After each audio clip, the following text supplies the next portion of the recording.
अरे, आप इतना सुबह सुबह उठकर कहाँ जा रहे हैं?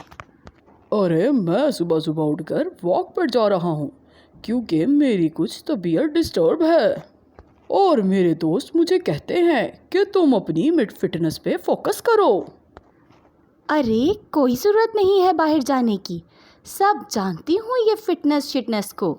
दोस्तों के पीछे लगकर टाइम का ज़िया करके आओगे। अरे बेगम, कुछ भी नहीं होता। तुम मुझे प्लीज़ जाने दो। मेरी तबीयत बहुत ख़राब है, बेहतर हो जाएगी फिर पक्का। उसके बाद मैं तुम्हें लेकर बाहर जाऊंगा। मैंने कह दिया नहीं जाना तो नहीं जाना, नहीं तो आज आपको खाना नहीं मिलेगा। फिर खा लेना रोटी दोस्तों की बीवियों से। शीला एक बहुत ही बदतमीज़ और घमंडी किस्म की औरत थी। वो पूरे घर को परेशान करके रखती है और हर वक्त कुछ ना कुछ करती ही रहती है, जिससे उसका पूरा परिवार परेशान ही रहता है। उसके खावत बबलू की घर में एक नहीं जलती थी। ये देख उसकी बबलू की माँ हर वक्त परेशान रहती थी, पर बेचारी कर भी क्या सकती थी।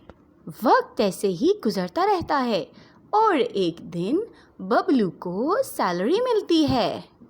इस महीने की सैलरी पूरी नहीं होती तो शीला को गुस्सा आ जाता है।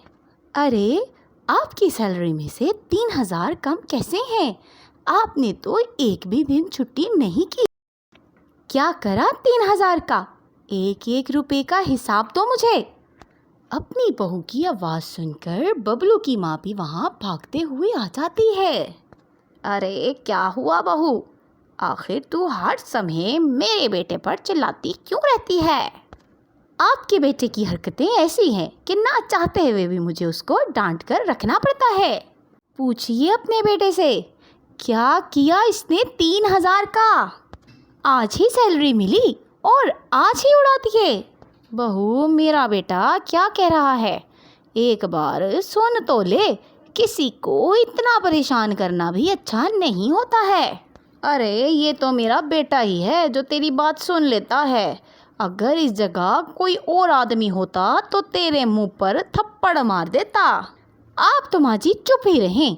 मैं तो जब से इस घर में आई हूँ आप तो यही चाहती हैं कि आपका बेटा मुझे छोड़ दे, पर अफसोस आपकी चल नहीं पाती और ना ही मैं आपकी कभी चलने दूंगी। और आप खड़े खड़े क्या देख रहे हैं? हिसाब दें मुझे। अरे अनीता, मैं तुम्हें बताने ही वाला था। तुम्हारा गुस्सा कम हो तो मैं तुम्हें बताऊं। तुम गुस्सा किए ही जा रही हो, तो फिर मैं तुम्हें हिसाब किस टाइम दूं? अरे, मैंने इन पैसों में से 1,000 रुपये की माँ की दवा ले ली और बाकी पैसे अपने पास रख लिए। पिछली दफ़ा तुम्हारी तबीयत ख़राब हो गई थी, इसीलिए वो पैसे थोड़े थोड़े करके मैं अपने दोस्त को अदा कर रहा हूँ।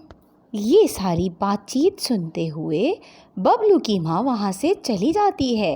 बबलू भी अपने काम में मसरूफ़ हो जाता है। वक्त ऐसे ही गुजरता रहता है, लेकिन वक्त के साथ साथ शीला और ज़्यादा बदतमीज़ हो जाती है और अब तो वो अपने पति की इज्जत करना भी भूल जाती है। इसी तरह एक दिन बबलू का दोस्त उसको मिलने घर आ जाता है। अरे भाभी जी, क्या हाल है? कैसी हैं आप? आज आप बहुत अच्छी लग रही हैं।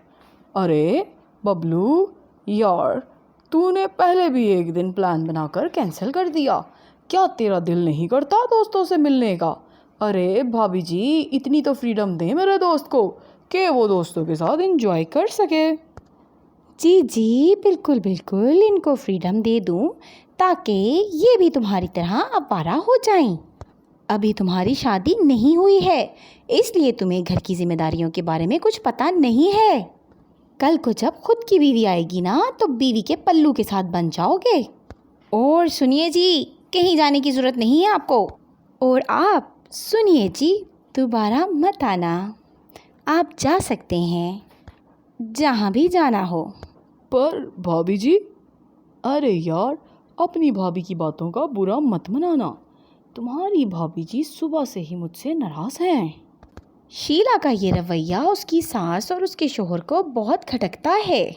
इसी तरह एक दिन शीला की नंद अपने पति के साथ उनके घर आती है। बबलू जब शीला को बताता है कि उसकी बहन एक बहुत ही अमीर घर में शादी होकर गई है, तो वो अपनी नंद के आगे पीछे फिरना शुरू कर देती है और उसके साथ बहुत अच्छा रवैया दिखाती है। अरे शांता दीदी, मुझे आपसे मिलने का बहुत शौक़ था। जब से मेरी शादी हुई है आप मेरे घर पहली दफ़ा आई हैं। क्या आपका दिल नहीं करता था अपनी इकलौती भाभी से मिलने का?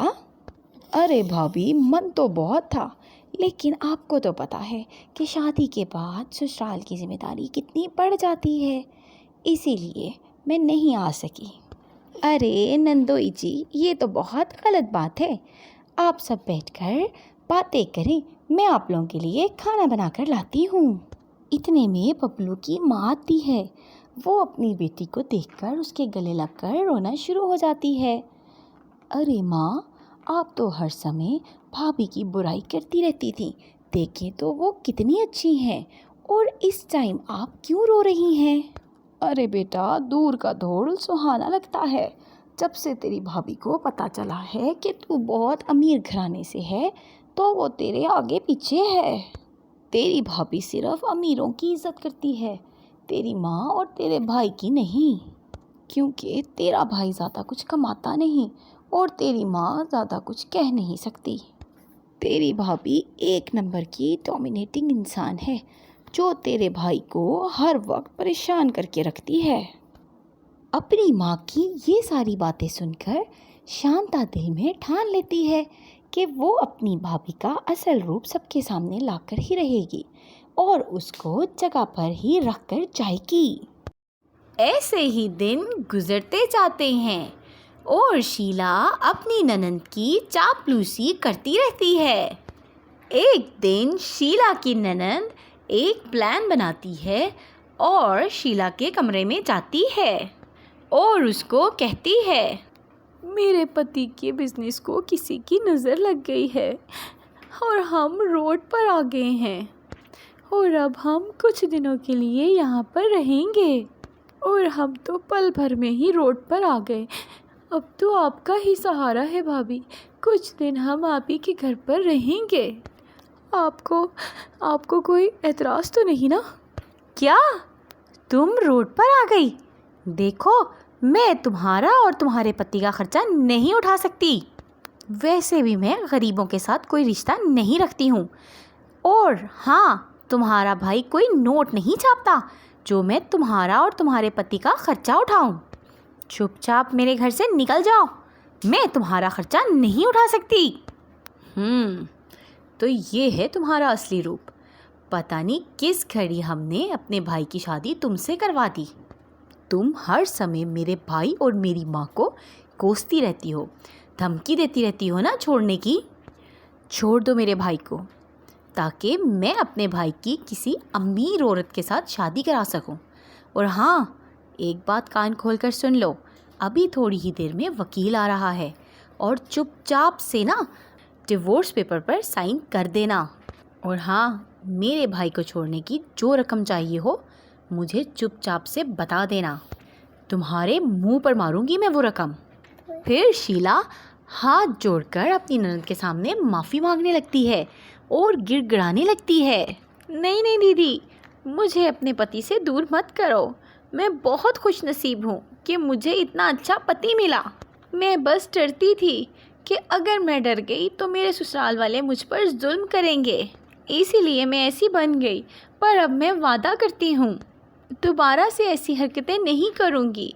मैं माँ का और अपने पति का बहुत ध्यान रखूँगी, उनकी हर ज़रूरत का ख्याल रखूँगी। और फिर इस तरह से वो सब हंसी खुशी रहने लगते हैं।